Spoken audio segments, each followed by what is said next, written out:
سب کچھ ہو بیوی نہ ہو تو تنہائی کا احساس مار دیتا ہے۔ بیوی کے بغیر کوئی زندگی نہیں ہے اور خامد کے بغیر عورت کی کوئی زندگی نہیں ہے۔ قریب ترین رشتہ بیوی ہے۔ جو سسرال میں زیادتی ہو رہی ہے میں اس کے ازالہ کی کوشش کر رہا ہوں۔ تو ہم ایک ہندی معاشرے سے متاثر ہیں جہاں بیوہ کی کوئی سنوائی نہیں، مطلقہ کی کوئی سنوائی نہیں۔ اور تمہیں عجیب بات بتاؤں، یورپ میں نظر آتا ہے عورت بڑی آزاد ہے، یورپ کی عورت پر یہاں سے بھی زیادہ ظلم ہوتا ہے۔ اللہ تعالیٰ نے جتنے انسانی رشتے بنائے ہیں، ماں باپ، بہن بھائی، چاچے تائے، دادا دادی، نانا نانی، ساس سسر، خالہ بھانجا، بھتیجا، پھوپھی پھوپھا، یہ جتنے اللہ نے رشتے بنائے ہیں ان میں سب سے اہم رشتہ خامد اور بیوی ہے۔ سب سے اہم رشتہ خامد اور بیوی ہے۔ سب سے قریب ترین رشتہ خامد اور بیوی۔ لباس سے زیادہ کوئی چیز میرے قریب ہے؟ آپ کے قریب لباس سے زیادہ کوئی چیز قریب ہے؟ بولو۔ تو اللہ تعالیٰ کہہ رہا ہے کہ میری بیوی میرا لباس ہے، اور میری بیوی سے کہہ رہا ہے کہ تیرا خامن تیرا لباس۔ تو میں سے مراد سب شادی شدہ، جتنے شادی شدہ لوگ ہیں۔ تو میں بھی کون ہیں شادی شدہ طلبہ میں؟ ماشاءاللہ کافی بابرکت مجمع ہے۔ ہاں اچھا، تو اللہ تم سے کہہ رہا ہے تمہاری بیوی تمہارا لباس ہے۔ سب سے قریب شادی کے بعد قریب ترین رشتہ لفظ لباس بتا رہا ہے بیوی ہے۔ قریب ترین رشتہ بیوی ہے، اور جو قریب ترین ہوتا ہے وہ پہلے ہوتا ہے، اس کا حق پہلے آ جاتا ہے، قریب ہو گیا۔ اور کل میں نے کہا تھا کہ لباس اور میرے درمیان کوئی چیز حائل نہیں ہے۔ اس سے میں نے وہ ایک حدیث کو اس کے ساتھ جوڑا تھا جو آپ نے حضرت فاطمہ رضی اللہ تعالیٰ عنہ سے فرمایا تھا کہ جسے میں پسند کروں اسے تو پسند نہیں کرے۔ تو چپ کر کے واپس چلی گئیں اور اپنی اور بیگمات رسول سے فرمایا کہ بھائی آپ جانو اور آپ کا مسئلہ، میں اب اس میں نہیں پڑتی۔ تو یہ رشتہ سب سے قریب ہو جاتا ہے، اس سے قریب اور کوئی رشتہ نہیں ہے۔ جب یہ سب سے زیادہ قریب ہے تو اس کے حقوق بھی سب سے پہلے ہوں گے، اس کا حق بھی سب سے پہلے ہوگا، اس کا خیال بھی سب سے پہلے ہوگا۔ ہمارا جوائنٹ فیملی سسٹم ہے۔ میں کوئی بچیوں کو ساس سسر کے خلاف نہیں بھڑکا رہا، جو سسرال میں زیادتی ہو رہی ہے میں اس کے ازالہ کی کوشش کر رہا ہوں۔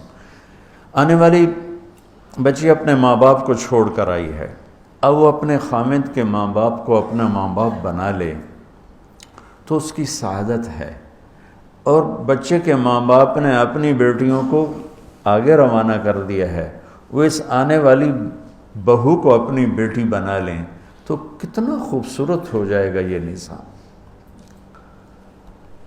لیکن تربیت بھی نہیں ہے اور سیرت بھی سامنے نہیں ہے۔ مجھے حدیث یاد آ گئی، میرے نبی نے فرمایا یہ جو میرے انصار مدینہ ہیں، سنو بڑی عجیب حدیث ہے، یہ جو میرے انصار مدینہ ہیں یہ اتنے اچھے ہیں، ان کے گھر کسی کی بیٹی جب شادی ہو کے آتی ہے تو اسے یہ احساس ہی نہیں ہوتا میں سسرال میں ہوں یا ماں باپ کے پاس۔ یہ میں چاہتا ہوں، یہ میری تشریح میں کوئی کمی زیادتی ہو جاتی ہوگی، کوئی سائڈ زیادہ بیان ہو جاتی ہے، کوئی کم ہو جاتی ہے، لیکن میں یہ چاہتا ہوں۔ یہ حدیث مجھے اللہ نے ابھی یاد دلوائی ہے، حیات الصحابہ میں ہے، جلد اول میں ہے، کہ آپ نے فرمایا کہ یہ جو میرے انصار، میں دوبارہ کہہ رہا ہوں، یہ جو میرے انصار مدینہ ہیں یہ اتنے قابل تعریف ہیں کہ ان کے گھر جب کسی کی ڈولی اترتی ہے تو اس آنے والی بچی کو یہ احساس نہیں ہوتا کہ میں اپنے گھر میں ہوں یا سسرال کے گھر میں۔ میرے عزیزو، کم از کم تم جو میری اولاد ہو، تم میری روحانی اولاد ہو، تم تو میری بات کو آگے چلاؤ کہ تم اپنے گھر کو، اپنی بیوی کو اس طرح رکھو، اپنے ماں باپ کو بھی اس پہ تیار کرو، اپنی بہنوں کو اس پہ تیار کرو۔ ایک رخ تنقید دی، اے کر دی بھائی، اے کر دی بھائی، یہ سارا یہ میرا ماحول ہے۔ پتہ اٹھیندی کیویں، باندھی کیویں، ٹردی کیویں، یہاں تک یہ ساری کانوں سنی باتیں۔ تو بچے کے ماں باپ کہیں ہماری بیٹیوں کی تو شادی ہو گئی، اللہ نے ہمیں بیٹی دے دی ہے، اب ہم اس کو بیٹی بنا کے رکھیں گے، اور آنے والی کہے کہ میرے ماں باپ کو تو میں نے چھوڑ دیا، اب میرے خامند کے ماں باپ میرے ماں باپ ہیں، میں نے ان کے پاؤں دھو کے پینے ہیں، تو خود اپنی خوشی سے سارے گھر کی خدمت کرے، کون روکتا ہے؟ لیکن جو ہمارا ایک جابرانہ ماحول ہے، اس نے اس رشتے کو توڑ کے رکھ دیا ہے۔ یہ جو آنے والی لڑکی ہے، اس کے ذمہ ہے نسل تیار کرنا، نسل۔ میری بہو سے میری نسل چلے گی اور میں اسی پر جوتا اٹھا کے کھڑا ہوں، کتنی بڑی زیادتی۔ ماں یہ نہیں سوچتی کہ میری نسل جو چلے گی اس لڑکی سے چلے گی۔ اب ساس اگر یوں سوچے کہ میری نسل اس سے چلے گی، سسر یوں سوچے میری نسل اس سے چلے گی، خامند یوں سوچے یہ میری نسل اس سے چلے گی، خامند کی بہنیں یوں سوچے ہمارے بھائی کی، ہمارے باپ کی نسل اس سے چلے گی، تو ہم اس کو عزت دیں، محبت دیں، پیار دیں، تو وہ پاگل ہے جو تمہیں کاٹ کھائے گی یا تم سے لڑے گی۔ اس کو تانے اتنے ملتے ہیں، ذلت اتنی ملتی ہے۔ اور میں نے جیسے کہا لباس سب سے قریب ہے، تو اس کے بعد بیوی کا حق سب سے پہلے آ جاتا ہے۔ ماں باپ کی طرف سے زیادتی آئے تو تمہارے ذمہ ہے اپنی بیوی کو بچاؤ، اللہ کے واسطے اپنی بیویوں کی حفاظت کرو۔ ہاں تمہاری بیوی کی طرف سے زیادتی آئے تو اللہ کے واسطے ماں باپ کی حفاظت کرو۔ تو اس کا مطلب یہ نہیں کہ تم ڈنڈا اٹھا لو، اپنے اخلاق ایسے بناؤ، سپرنگ بن جاؤ، سپرنگ جو فریشر سے کو قبول کر کے دب کر کے نیچے چلا جاتا ہے۔ نیچے جانے میں جڑ جانے کا نظام چھپا ہوا ہے کہ جھک جاؤ، ماں باپ ناراض ہو ان کے پاؤں پکڑ لو، بیوی ناراض ہو اس کے پاؤں پکڑ لو۔ ذلت میں عزت چھپی ہوئی ہے، ساری زندگی کا تجربہ بتا رہا ہوں۔ ذلت اللہ کی رضا کے لیے ذلت اٹھانے میں عزت چھپی ہوئی ہے۔ ہن لباس لکم، کتنا ہی مجھے غصہ چڑھا ہو میں اپنے کپڑے پھاڑوں گا، مجھے غصہ آ گیا میں نے اپنے کرتے پھاڑنے میں، کسی یہ پاگل تو کرے گا، سمجھدار دوئے دا کرتا پاڑے گا، اپنا نہیں پاڑے گا۔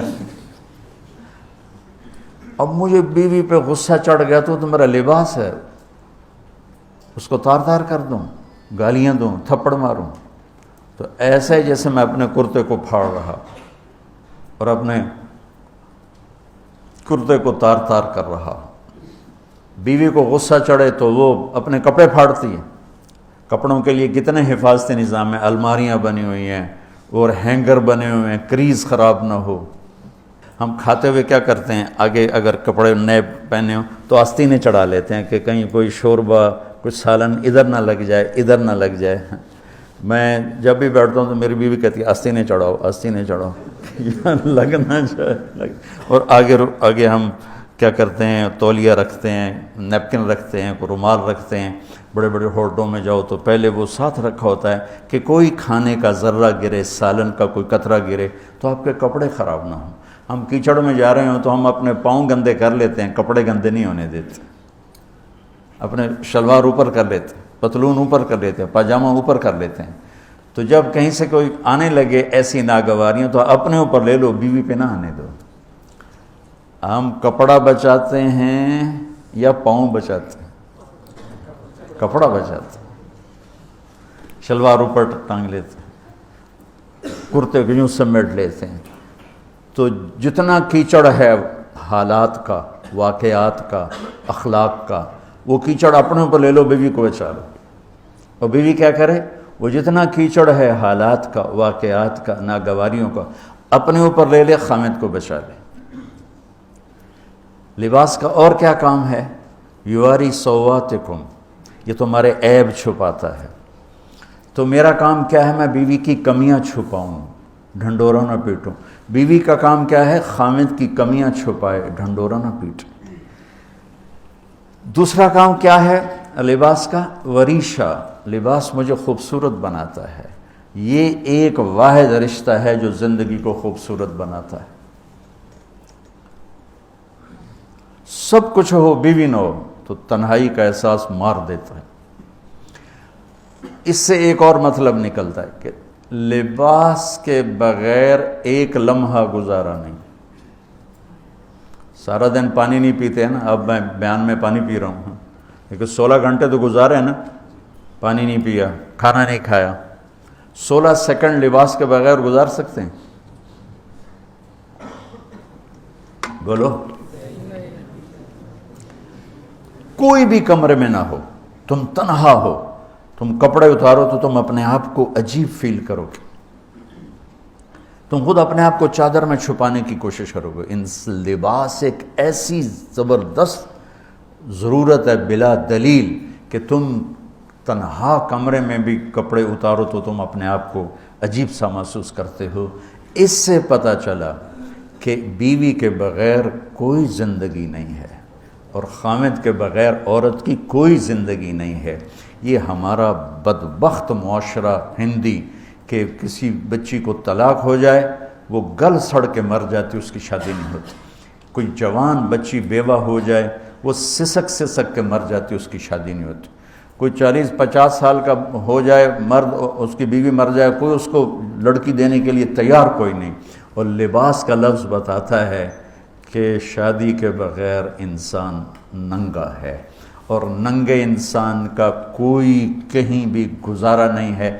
لفظ لباس بتاتا ہے کہ ہم اس چیز کو رواج دیں کہ شادیاں ہوں، بیوہ کی شادی ہو، مطلقہ کی شادی ہو، کوئی کس کی بیوی مر جاتی ہے۔ حضرت ابن مسعود کا فرمان ہے اگر میری موت میں 10 دن باقی ہوں تو بھی میں شادی کر لوں گا اگر میری بیوی مر جائے تو۔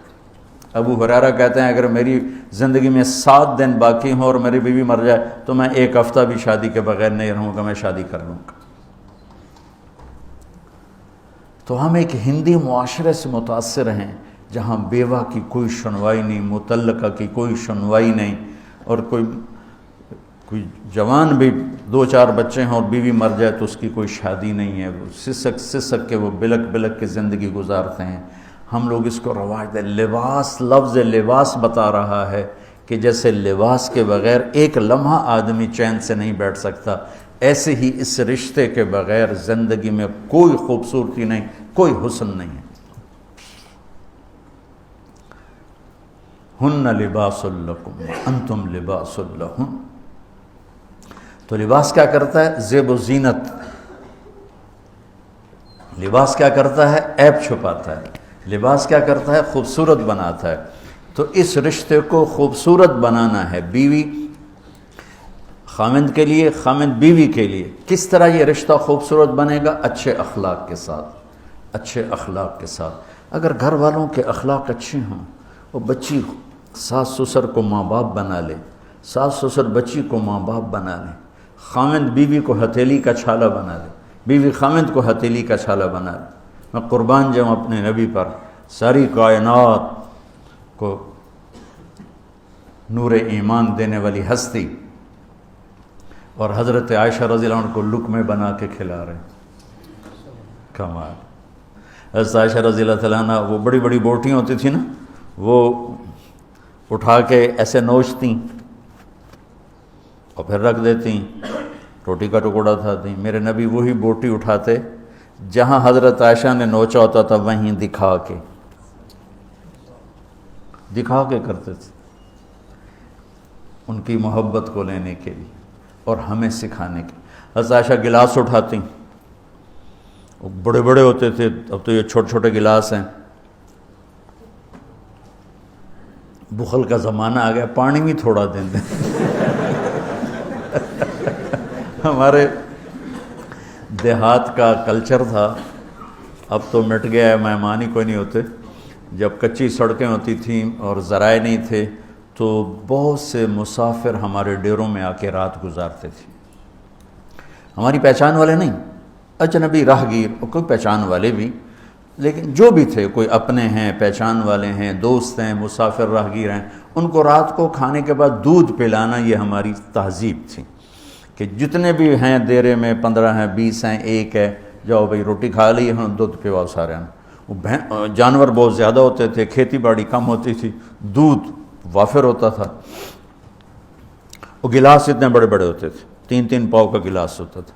تو ایک ہمارے دادے کے زمانے کا نا چاچا لال سنپال، وہ آ گیا دیرے میں، نوکر گیا دودھ پلانے، تو گلاس کو دیکھ کے نوکر سے کہندا پتر میں نہیں پیندا۔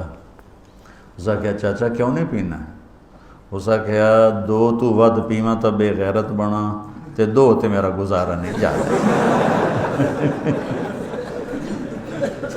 میں نہیں پیندا۔ تو حضرت عائشہ رضی اللہ تعالیٰ عنہ گلاس اٹھاتی اور یہ پیا، یہ رکھا۔ میرے نبی اٹھاتے اور جہاں حضرت عائشہ کے ہونٹ لگے ہوتے تھے وہاں ہونٹ رکھ کے یہ زندگی سکھائی ہے۔ یا عائشو، کیا محبت سے بولا عائشہ نے، یا عائشو، یہ عاشقانہ انداز ہے، محبوبانہ انداز ہے۔ یا حمیراء، عائشہ آؤ دوڑ لگائیں۔ عائشہ مجھے پتہ چل جاتا جب تو میرے اوپر ناراض ہوتی ہے۔ حضرت عائشہ نے کہا وہ کیسے؟ کہ جب تو میرے اوپر ناراض ہوتی ہے نا تو یہ نہیں کہتی مجھے رب محمد کی قسم، تو کہتی مجھے رب ابراہیم کی قسم۔ جب تو میرے اوپر راضی ہوتی ہے تو کہتی ہے مجھے رب محمد کی قسم، اور جب تو میرے اوپر ناراض ہوتی ہے تو کہتی مجھے رب ابراہیم کی قسم۔ کہ یا رسول اللہ صلی اللہ علیہ وسلم نام ہی آپ کا نہیں لیتی، میرا تو دل آپ پہ کیا، میری جان قربان ہے آپ پر۔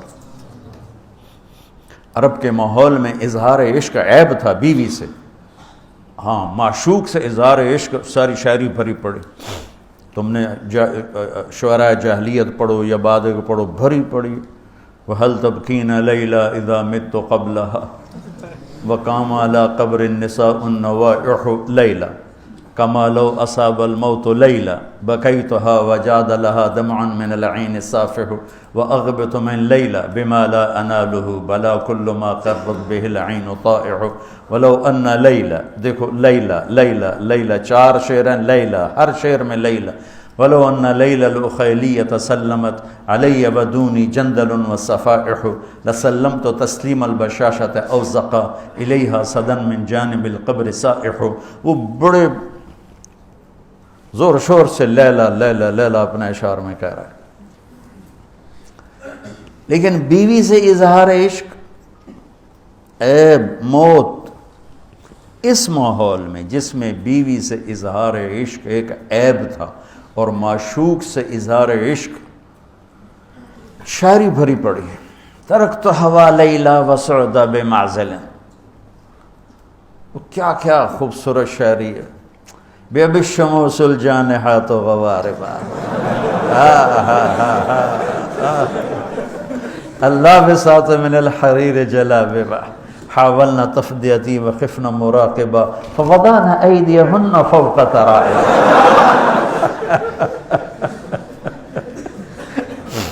عرب کی شاعری بھری پڑی ہے عشق و معشوقی سے۔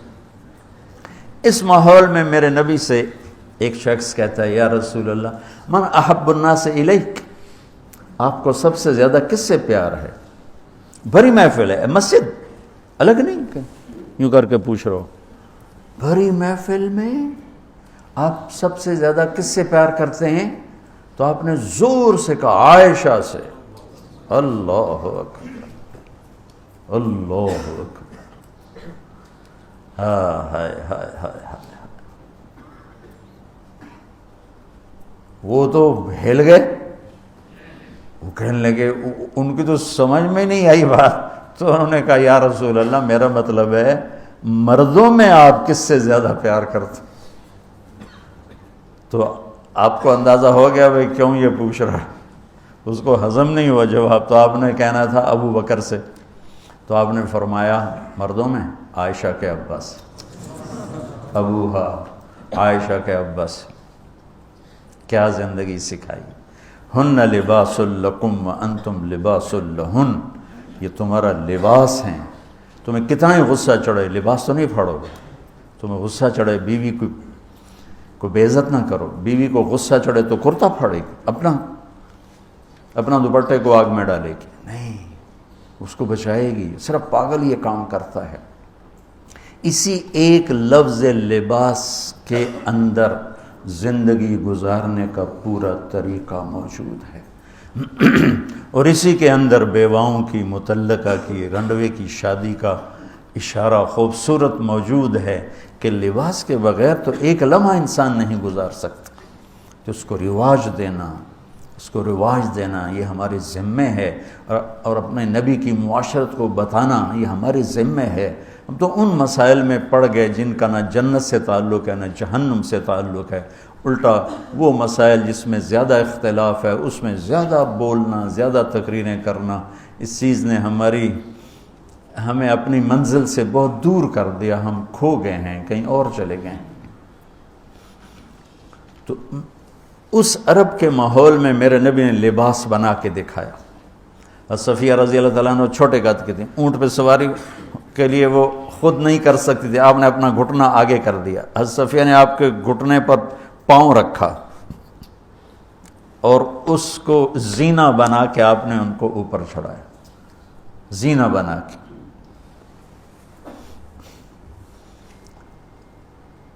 جہاد کے سفر سے واپسی ہو رہی ہے. سب صحابہ سے کہا آگے نکل جاؤ. سب آگے نکل گئے، اتنا نکلے کہ غائب ہو گئے، نظر نہیں آ رہے. تو آپ نے کہا عائشہ دوڑ لگائیں. اللہ، عائشہ دوڑ لگائیں. ہم نے کہا جی لگائیں. تو حضرت عائشہ فرماتی ہیں میں نے دوڑ لگائی، میں آگے نکل گئی، آپ پیچھے رہ گئے. کچھ سال گزر گئے، جہاد کے سفر سے واپسی ہو رہی، آپ نے کہا عائشہ دوڑ لگائیں. میں نے کہا جی لگائیں. ہم نے کہا چلو بھائی آگے چلے جاؤ. سب آگے چلے گئے، غائب ہو گئے. تو کہنے لگے میں نے دوڑ لگائی، میں موٹی ہو گئی تھی، میں پیچھے رہ گئی، آپ آگے نکل گئے. تو آپ نے کہا حاضی بتلک، اب ہمارا تیرا حساب برابر ہو گیا.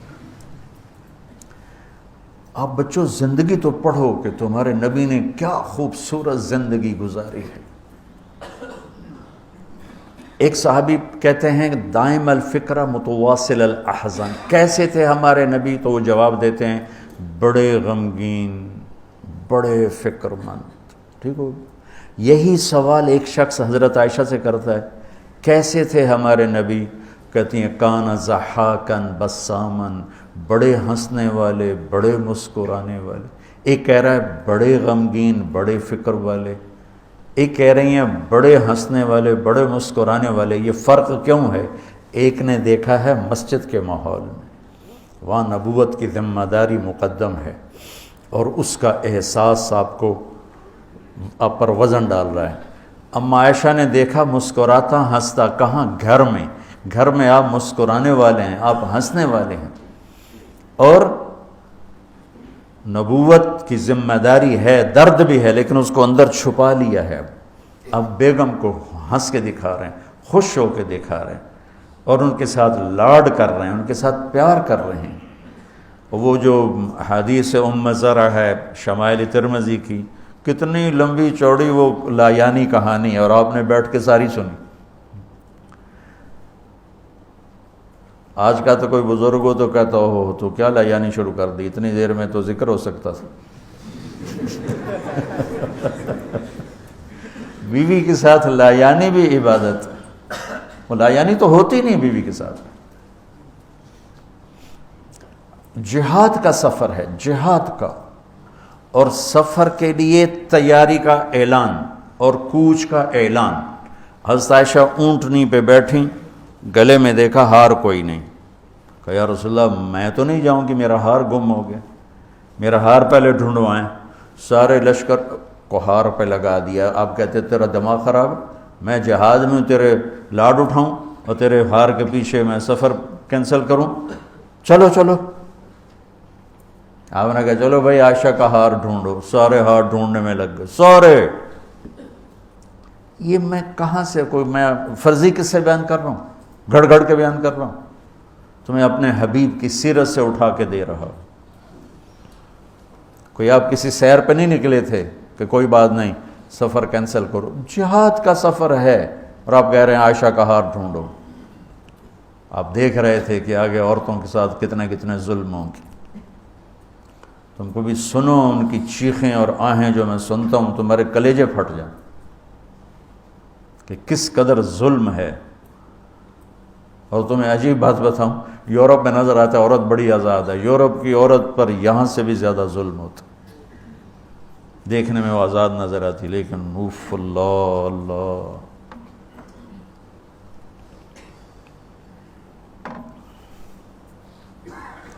شام ہو گئی تو قافلہ رک گیا، اب تو بھائی شام ہو گئی، ہار نہیں ملا۔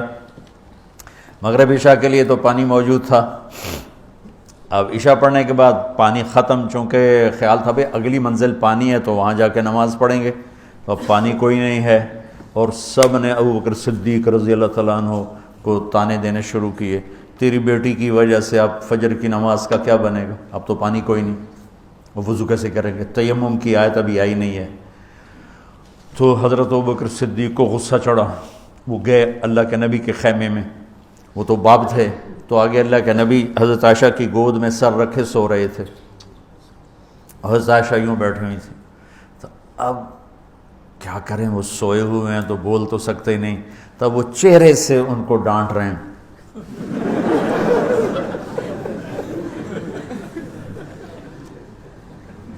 اور آگے بڑھ کے انگلی یہاں ماریں ٹک یوں، وہ کہتی میں ایسے ہو گئی تاکہ انگلی کے درد سے میں یوں نہ ہوں کہیں اللہ کے نبی جاگ نہ پڑیں، تو ٹک ٹک ٹک ٹک،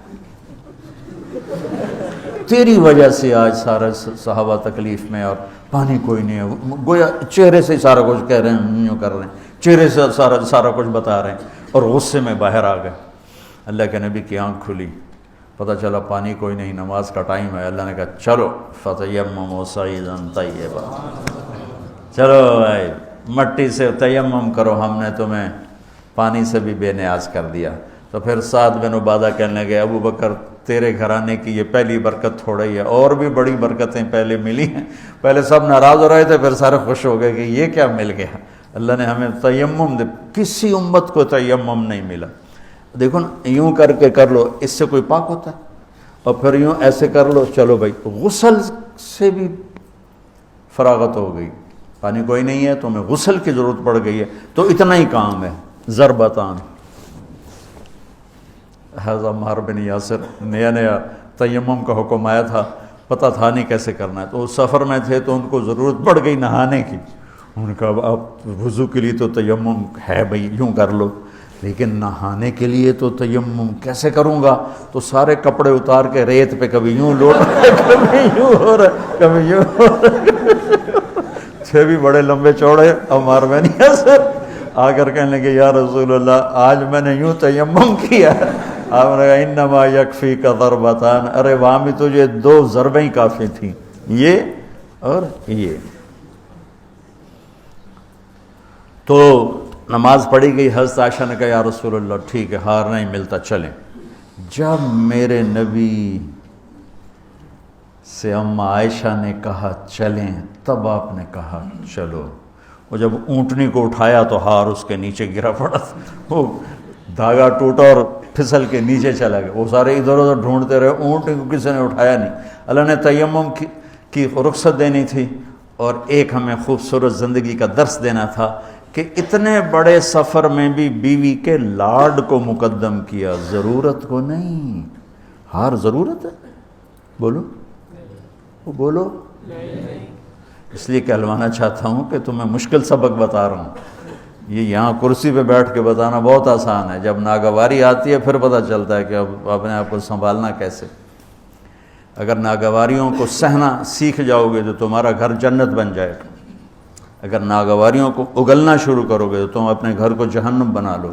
یاد رکھنا، شکل صورت چند دن، روپیہ پیسہ 1 دن بھی نہیں، کپڑے زیور گاڑیاں چند دن، اور اخلاق موت تک ساتھ دیتے۔ اخلاق کا حسن کبھی باندھ نہیں پڑتا، اخلاق کے حسن و جمال کو کسی میک اپ کی ضرورت کوئی نہیں، بمکارم الاخلاق کن متخلقا لیفوہا ثناء جدک العطر الثنی فاصدق صدیقک ان صدقت صداقتا فادفع عدوک باللتی فاذا الذی.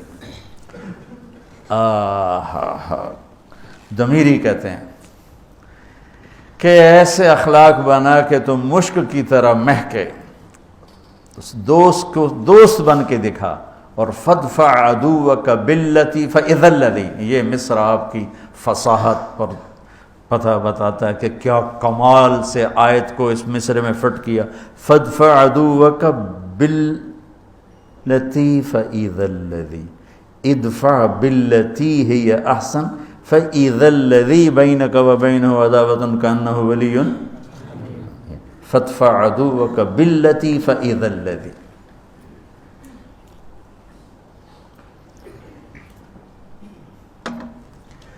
تو یہ رشتہ بہت مظلوم ہے اس وقت، بہت مظلوم ہے.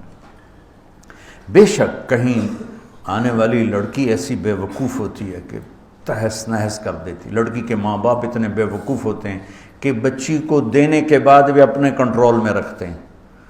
وہ بیچاری نہ ادھر کی ہوتی ہے نہ ادھر کی ہوتی ہے. کہتی میں تینوں پالیا ہے تو میری مننی ہے کہ اپنے خامن دی مننی ہے. حالانکہ جب قبول کیا کا لفظ کہہ دیا، اب سب سے بڑا حق خامد کا ہے. جب لڑکے نے کہہ دیا قبول کیا تو سب سے بڑا حق اب بیوی کا ہے. میرے نبی نے اس رشتے کو خوبصورت کر کے دکھایا، حسین کر کے دکھایا، اور اس وقت سارے ملک میں ایک آگ لگی ہوئی ہے اور اس کے پیچھے اور کوئی بڑے اسباب نہیں، صرف بد اخلاقی ہے، صرف بد اخلاقی. اس ایک آیت کو بچوں ذہن میں، ہن لباس لکم، میری بیوی میرا لباس ہے.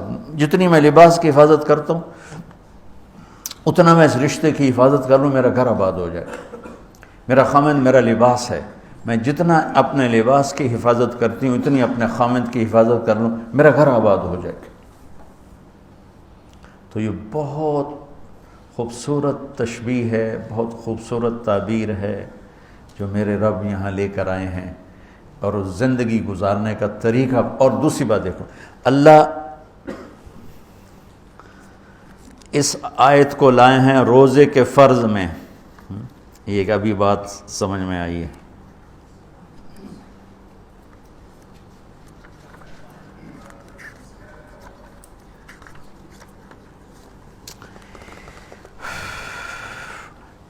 پیچھے آ رہا ہے یا الذین آمنوا کتب علیکم الصیام، روزے آ رہے ہیں، ٹھیک ہے. یہ سارا روزہ آ رہا ہے، یہ سارا روزہ آ رہا ہے. اذا سألک عبادی، اس میں دعا آ گئی. پھر احل لکم لیلۃ الصیام الرفث، یہ معاشرت آ گئی. اس کے بعد پھر اللہ تعالیٰ بتا رہا ہے کلوا واشربوا حتی یتبین لکم الخیط الابیض. فرض روزے کے درمیان معاشرت کو اللہ نے ذکر کیا ہے. فرض روزے کے اوپر بھی روزہ ہے، نیچے بھی روزہ ہے، درمیان میں معاشرت ہے. یہ ایک بات ابھی ذہن میں آئی ہے کہ ہم روزے کو جتنی اہمیت دیتے ہیں، عبادات کو ہم جتنی اہمیت دیتے ہیں، اتنی اہمیت ہم معاشرت کے احکام کو نہیں دیتے. ہم معاشرت کو سمجھتے ہیں دنیا داری ہے، میں بیوی سے ہنس رہا ہوں، کھیل رہا ہوں، میں اس کے پاس بیٹھوں وہ میرے پاس بیٹھی ہے، ہم کوئی گھر کی بات کر رہے ہیں، ہم اسے دنیا داری سمجھتے ہیں. اور میرا رب اوپر روزہ، نیچے روزہ، اور بیچ میں لباس لکم. کیا عجیب بات نہیں؟ اوپر بھی روزہ، نیچے بھی روزہ، اور بیچ میں ہن لباس لکم وانتم لباس لہن. جیسے اوپر بھی اخلاق، نیچے بھی اخلاق، اور بیچ میں تبلیغ. خذ العفو واعرض عن الجاہلین، اور بیچ میں ہے وامر بالعرف. معاف کرنے کو مضبوط پکڑو، نیچے زیادتی کرنے والوں کو معاف کرو، اور درمیان میں دعوت کا کام کرو. دعوت کو خوبصورت بنایا اخلاق کے ساتھ، اور بندگی کو خوبصورت بنایا معاشرت کے ساتھ. کہ اوپر روزہ، نیچے روزہ، اور بیچ میں آ رہا ہے تمہاری بیوی تمہارا لباس ہے، تمہارا خامن تمہارا لباس ہے. یہ ایک خوبصورت درس ہے بچوں. اگر اس کو میں لے لوں، آپ لے لیں، جو سن رہے ہیں وہ لے لیں، ان کی زندگیاں آباد ہو جائیں.